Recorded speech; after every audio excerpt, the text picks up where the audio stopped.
do both. They do it with their genetic and engineered foods, Yeah. plus the vaccinations, plus the chemtrails.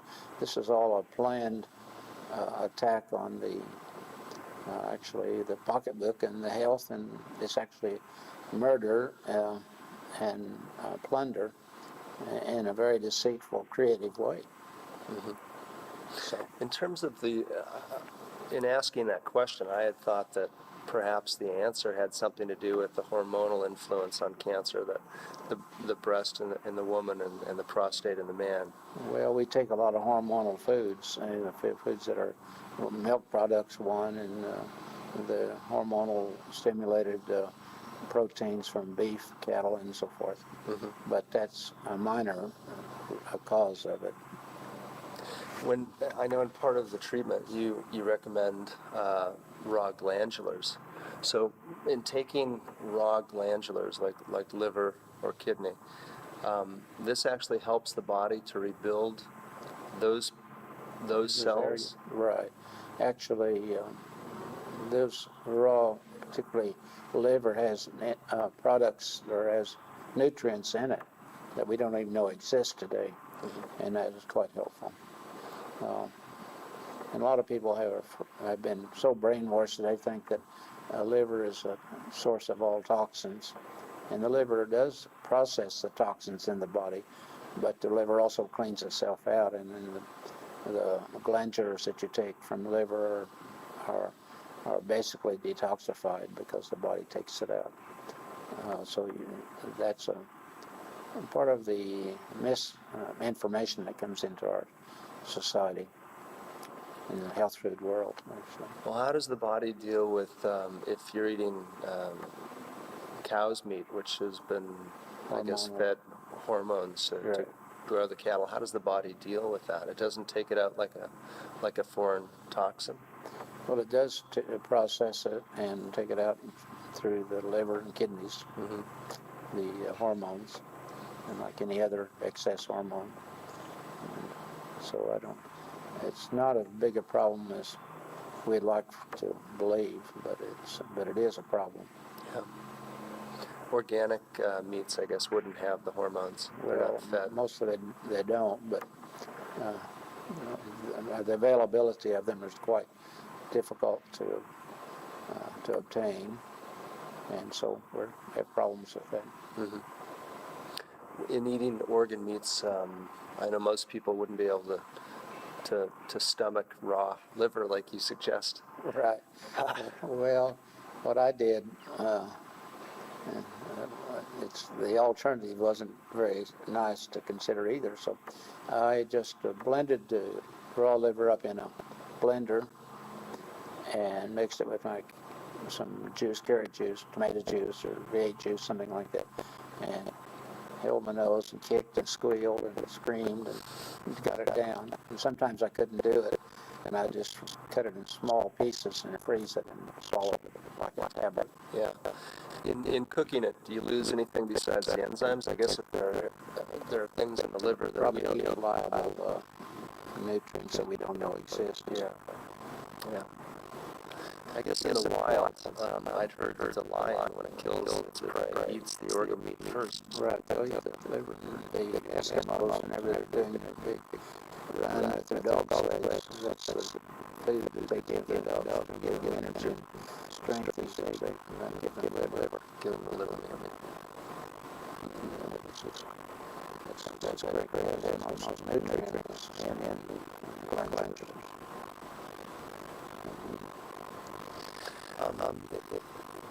You mentioned also but the actual attack of the metastases in the body takes really 3 hours, 12 days. It's a real process. It's a clean-up process, the detox. Right. Every enzyme can attack stop a malignant tumor growth, and then it has to be digested. And the body can't digest it to the point that it will kill you from toxins. So it takes a long time to do that. Actually, this was first discovered in 1888 by a Scottish embryologist, where that's the girls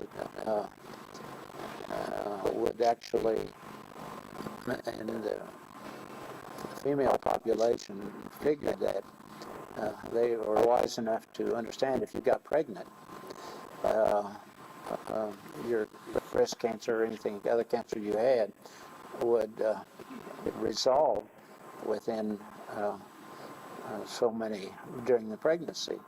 And so a girl that had cancer would try to get pregnant, whether she had to trip a boy in the meadow or whether attack him with a cake or something, whatever he did, but so they could get pregnant whenever they had cancer. Actually, the Scottish embryologist John Baird found that on the 7th week, the baby's pancreas starts forming and starts producing enzymes. And the enzymes produced by the baby and the mother resolve most of the cancers during the pregnancy. And then so many of these ladies that had cancer could not any longer become pregnant, they would die from malignant tumors.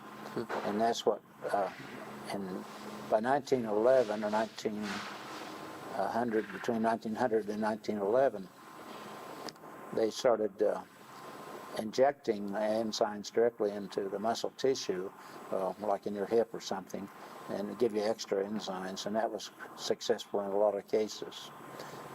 Actually, in 1900, we had 1 person in 8,000 who had cancer.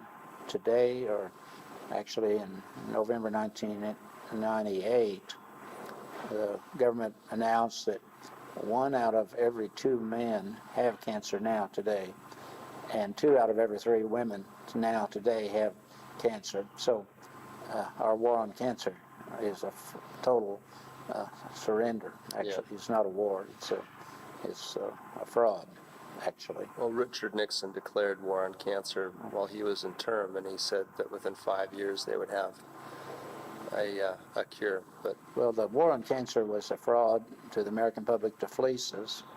What they actually did, they took this money for the cancer research and did the biological research and biological warfare agents, and that's what developed the AIDS was developed at the Fort Detrick, and all the other fibromyalgia, all the multiple diseases that the doctors don't even know exist or how to treat right now was developed by conning the American public into believing they were supporting a war on cancer, and they had no intention of even looking into cancer, and they still don't.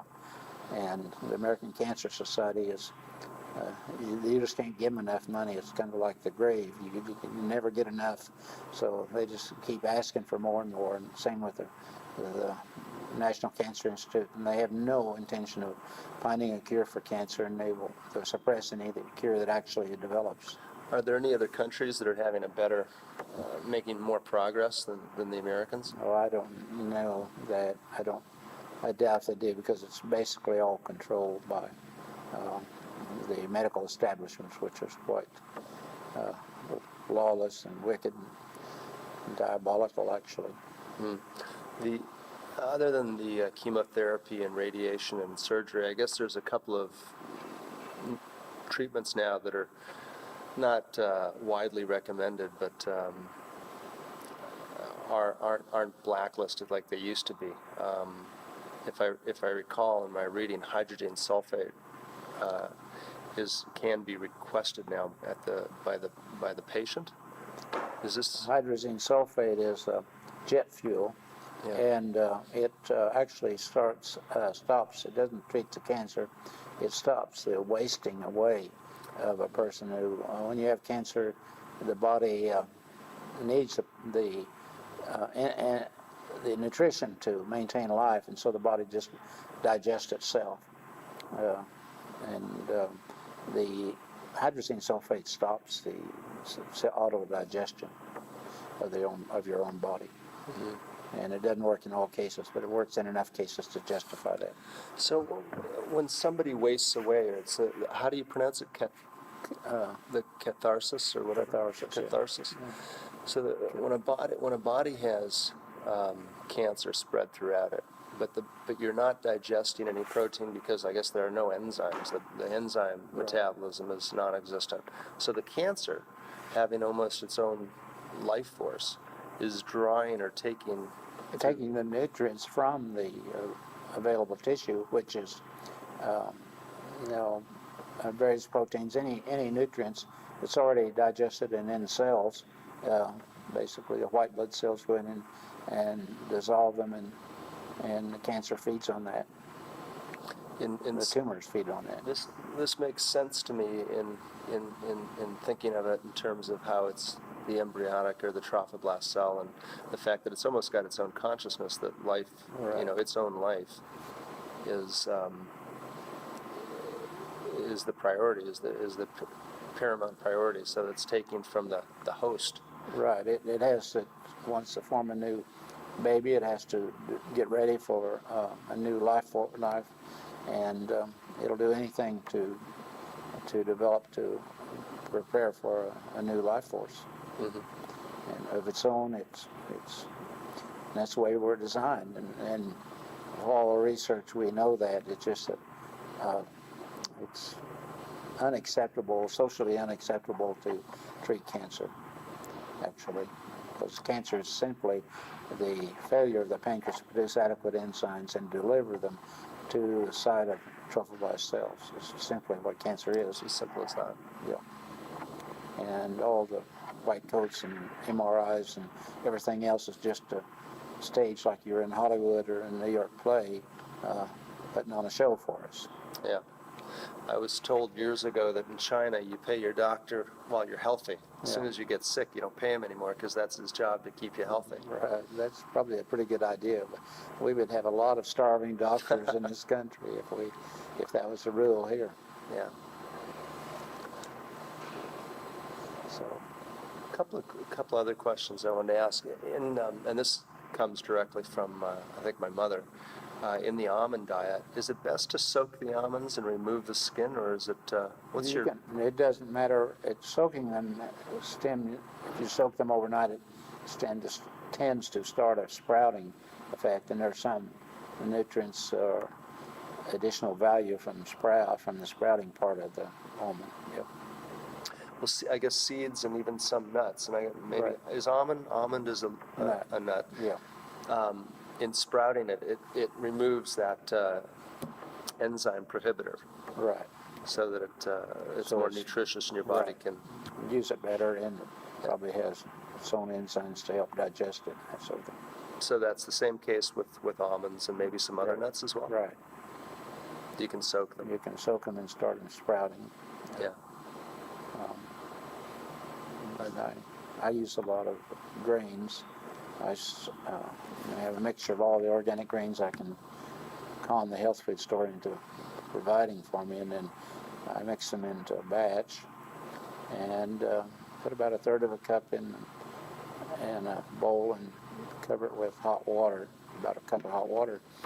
And the next morning it's starting to sprout, and you can eat it that way, or you can cook it like or eat it like you would an oatmeal or in a double boiler type of thing. And it's a good source of food. Yeah, I've eaten that many times. In fact, it's only the last few months that I've gotten out of making that. It's actually very good to mix those grains, and I let it soak overnight in some cherry juice. Right. Which so I don't cook it at all. You recommend or say that you can actually put a cup of boiling water over it, which I guess will soften it. It'll soften it and start the sprouting process. Even with boiling water, so the boiling water won't kill. I don't think it'll kill them. It doesn't seem to. Yeah. But you don't have to use boiling water. A lot of people these days, I don't know too many people are doing coffee enemas, but colonics seem to be on the rise.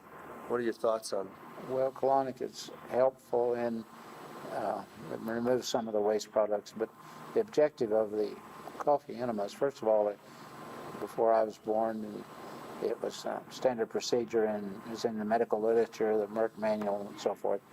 The coffee enema causes the violent contraction of the gallbladder, which dumps all the bile out and allows the liver to dump more bile into the gallbladder, which allows the blood to dump more debris into the liver, which allows the cells to dump more debris into the blood. And that's one of the best ways of cleaning out. In addition, the coffee enema makes you feel a little better. And and it's the best form of pain relief. It's better than codeine or morphine for pain. And also, it's a diuretic, which helps the kidneys to eliminate toxins from the kidneys. So it's a effective procedure to do. After the coffee enema, is it necessary to refluoridate the colon with acidophilus and lactoflora? No, you can do anything you want to, but it's impossible, totally impossible to sterilize the intestinal tract. I know whenever Dr. Morrison's father, they were murdering him, we tried to, with the anthrax that they put in our enzymes during that time, we tried to sterilize the intestinal tract to stop the anthrax bacteria.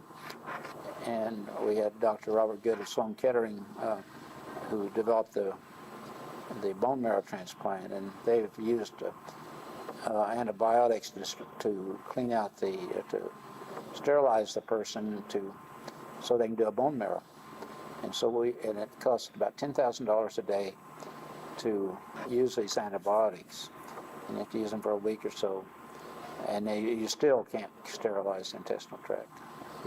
You might get some form of less desirable bacteria, but it'll eventually get back to where it belongs, and you cannot desterilize your intestinal tract. Well, it's hypothetically then, if you do sterilize the intestinal tract, where does the good bacteria come from? Well, basically from your food chain. Okay. So you have to, You can eat a decent food chain, some organic foods and so forth. Or you can eat yogurt or anything you want to. You can add there's several schools of thought on which bacteria is the best and which culture is the best. But you cannot sterilize your intestinal tract. I think these tapes are almost out.